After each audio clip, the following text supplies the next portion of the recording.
This presentation is on using music to help with transitions and grief.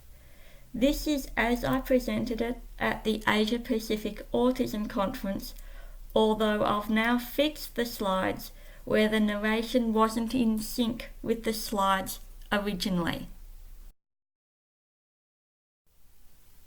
There are a few content warnings for this presentation: loss of a loved one, grief, and suicidality. Because of the emotional content of this presentation, the rest of these slides have already been narrated.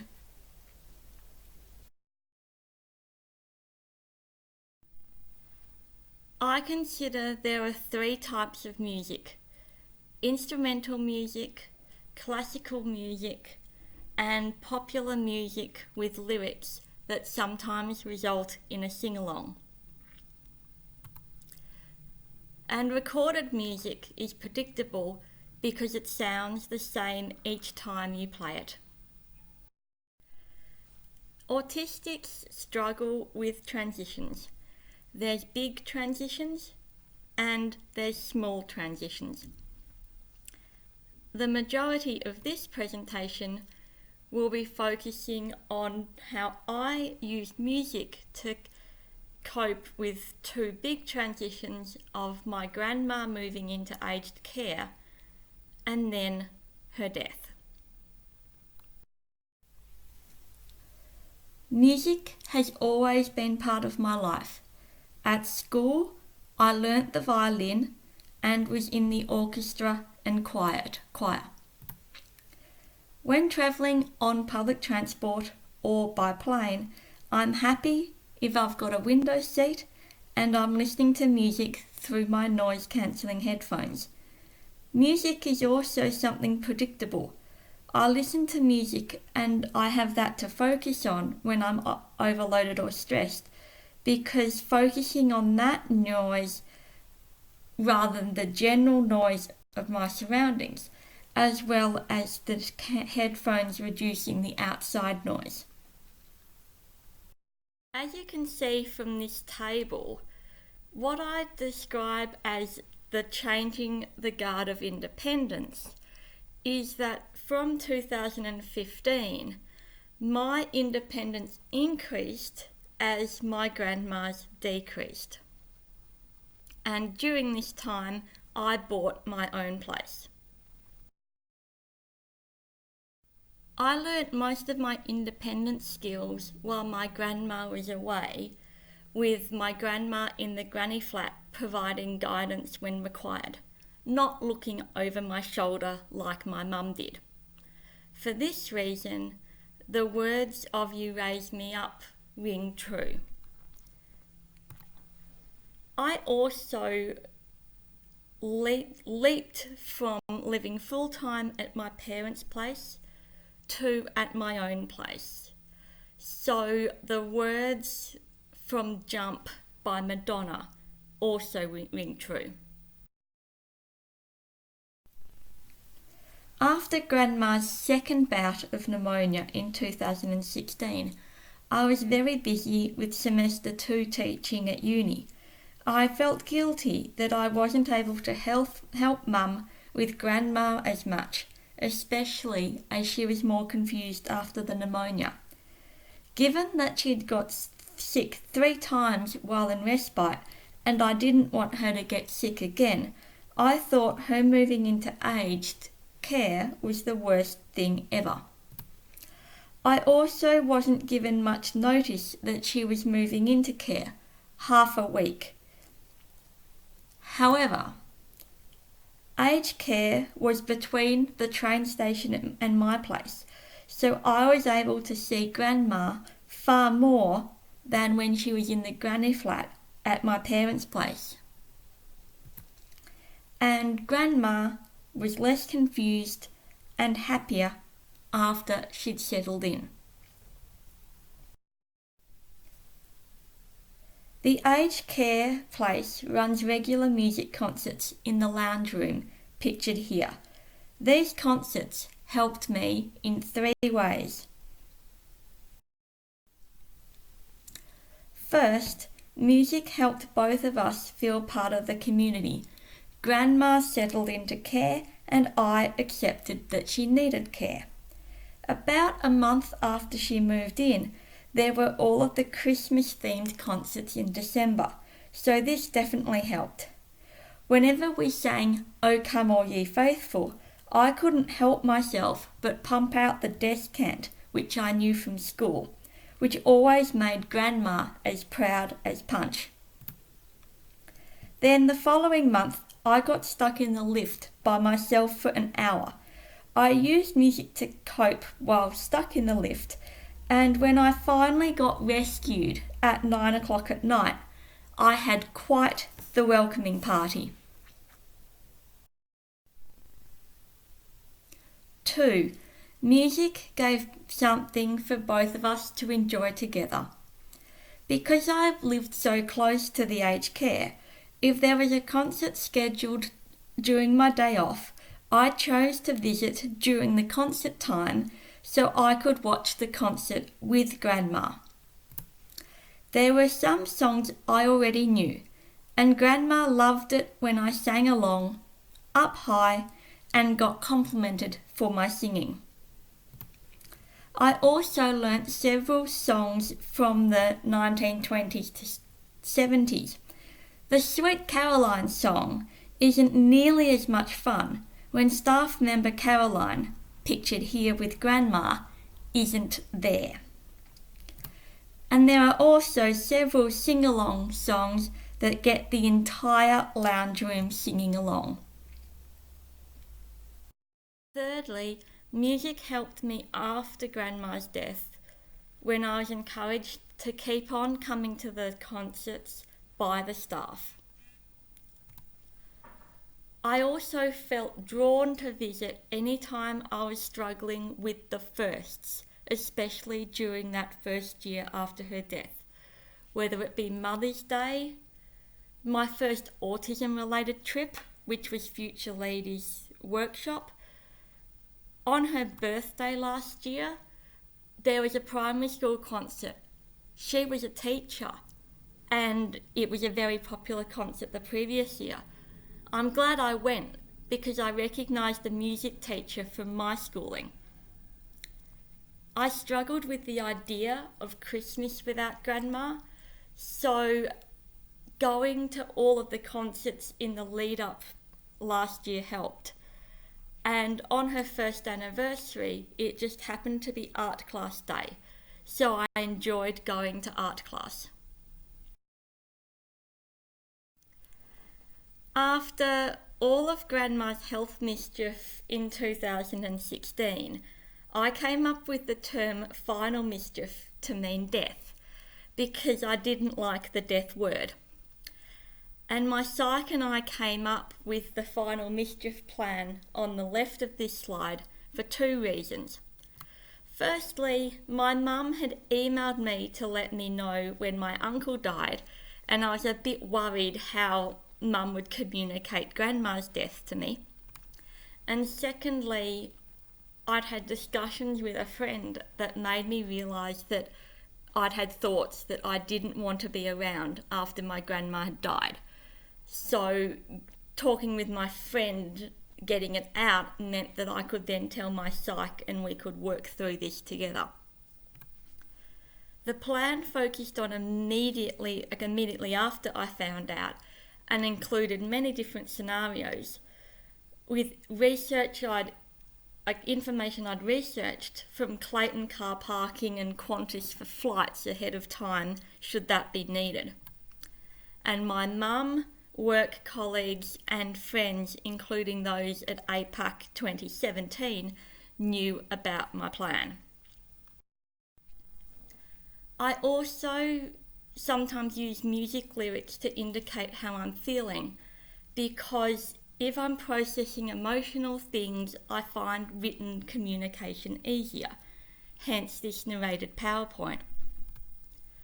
I used the lyrics of Feel to indicate that I didn't want to be around in the lead up to birthday week last year, because it's always been a family affair. So without Grandma, I didn't want to celebrate my birthday anymore either. And the lyrics from Unwell remind me that things will get better when my mental health isn't good. There were a few other things that helped me process Grandma dying. Firstly, Grandma had an advanced care plan, so we knew what her wishes were.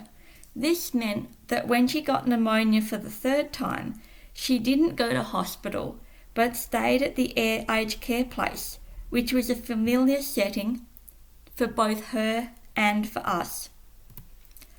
Knowing the staff at aged care meant that I could ask questions I probably wouldn't have felt comfortable to ask of unfamiliar people at the hospital.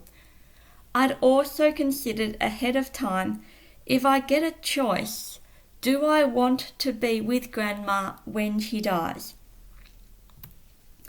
I was able to use Messenger to keep one of my cousins informed with facts, to the point where she knew more of what was happening from me talking to her than her talking to her dad over the phone. My psych and I communicated during this process, and my psych supported me. As it happened, I decided to join my grandma and mum on the Tuesday night, and I was far happier staying with Grandma than I had been on previous nights in my place by myself. And I didn't have to receive the dreaded phone call when she did die. Given that there were two of us, Mum and I, in the room when Grandma died, I think that Mum is glad after the fact that she wasn't alone in the room when Grandma died. There are a few other important things to consider. Everyone responds to grief differently. Some autistics, for instance, bond to animals more than they bond to humans. Death may be difficult to think about or talk about, but it needs to be done because it's a fact of life. I only found out that Grandma definitely wouldn't be having a funeral at all days before she died. If I'd known ahead of time, I would have been able to work through this with my psych. If there's no funeral, how will I get closure? Rather than processing this news and the fact that Grandma was going to die very soon, all at the same time. I didn't cope with the fact that my sister in the US didn't come home immediately after Grandma died because there was no funeral. She came back 4 months later when it suited her for work. I couldn't cope with her coming home in what I felt was 4 months too late. Here's an important point for people with next day burial. And if there's something super important, don't just say it once. I made my wishes about the urn to Mum once, and then Mum forgot, or she wants me to correct and say she took the easy option, so it was done without me, resulting in me having a massive meltdown when I finally found out. And briefly, there are some lyrics from the aged care concert songs that speak to me. I felt that Grandma was my sunshine, and because Grandma got pneumonia and she died overnight, all of these words ring true.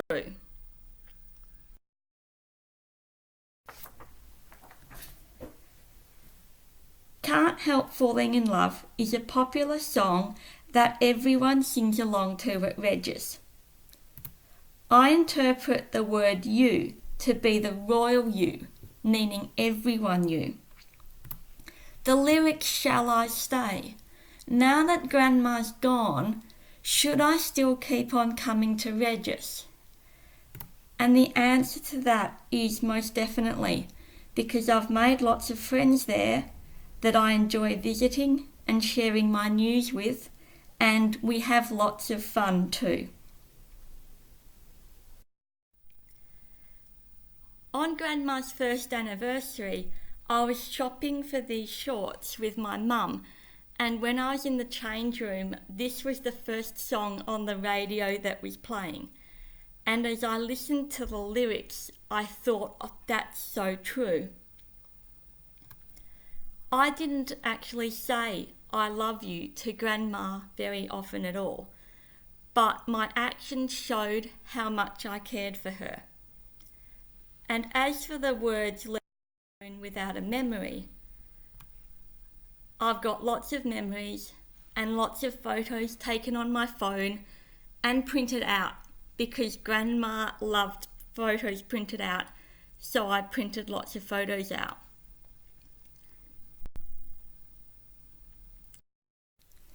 Que Sera Sera is a regular sing-along at Regis. The words are about the life cycle. The words ring true to me because Grandma moving into care I now feel was meant to be, as the music concerts made both of us feel part of the community.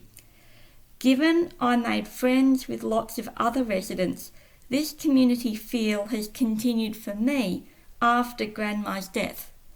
So it's been a much smoother transition to life without Grandma because of the concerts and the community feel. Last week, the 14th of June, Lorraine said to me, "You're part of the place now." When I thought that Grandma moving into aged care was the worst thing ever, I wasn't thinking beyond Grandma being alive to life without Grandma. Now, thanks to the music concerts and the community, I think her moving into aged care was the best thing that could have happened. And as for getting closure, I hope that this presentation will finally give me closure 14 months after her death, and I hope I've done her proud with this presentation.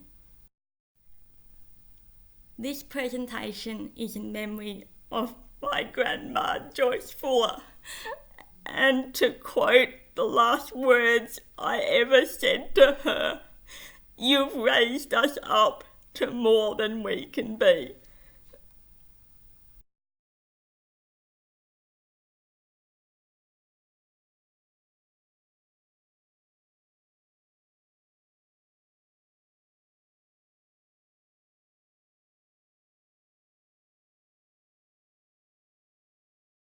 Days before Grandma died, I was asked by Torrens University if I could be interviewed about their autism work. Given Grandma is or was a big part of my story, I knew that there'd be lots I'd be unlikely to be able to say at that time if I was interviewed over the phone. They ended up emailing me a list of questions, and I emailed back my responses a couple of weeks later. Because of this, the interview ended up being a great tribute to Grandma and her support. Although I will admit, I wished I could have shown it to her though.